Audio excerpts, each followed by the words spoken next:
the past hour, protesters were seen gathering outside an Immigration and Customs Enforcement processing facility just outside of Chicago. I'm going to bring you this video coming into our newsroom. Federal authorities clashing with protesters today at an ICE processing center in suburban Chicago. Chicago witnessed one of its most intense nights of protest in recent memory.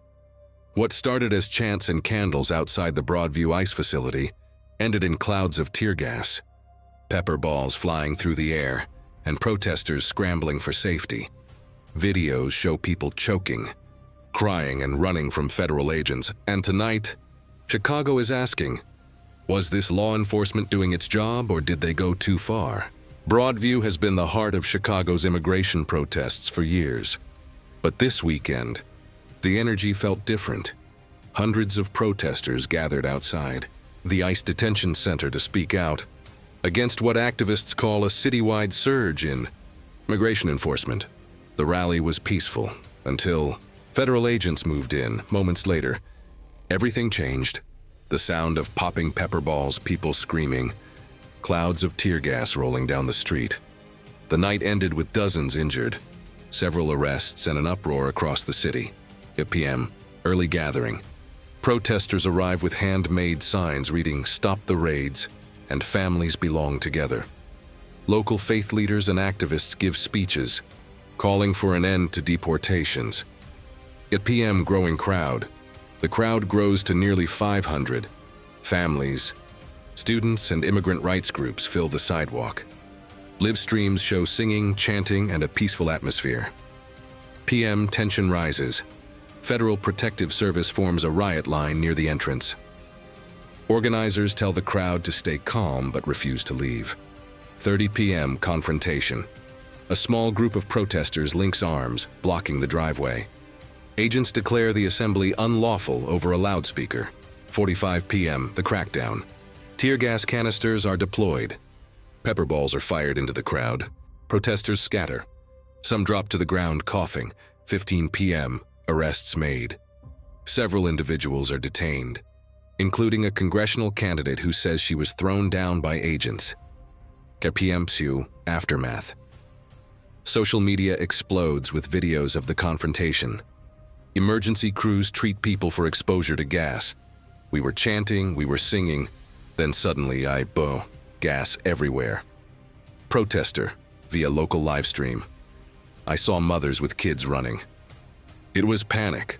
Eyewitness at the scene. One protester posted a video captioned, "This is how Chicago treats people asking for justice." ICE's official statement.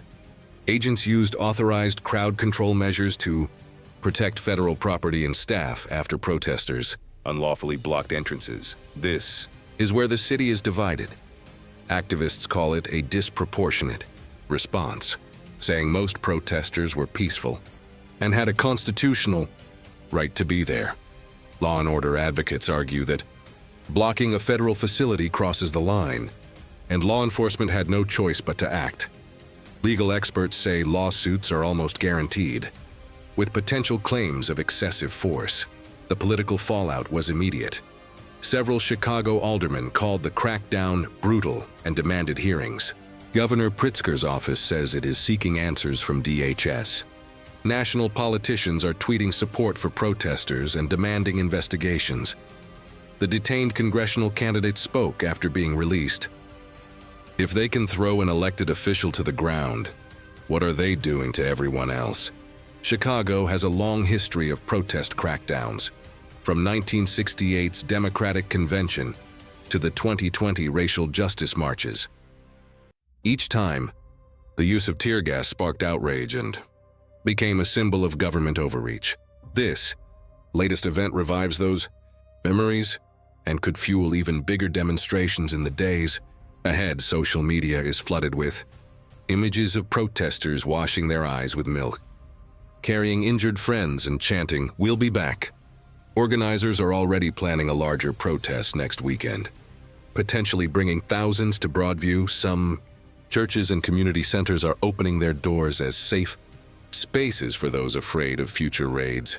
Civil rights lawyers say this could be a turning point in Chicago's fight over immigration. When peaceful assembly is met with chemical weapons, it changes the conversation. It forces people to pick a side, one attorney said. Security experts argue that without quick police intervention, the protest could have escalated further. Expect this story to stay in headlines. Lawsuits are being prepared. City Council could hold hearings. DHS may be pressured to release body cam and security footage, and Chicago could see even bigger crowds at the next protest.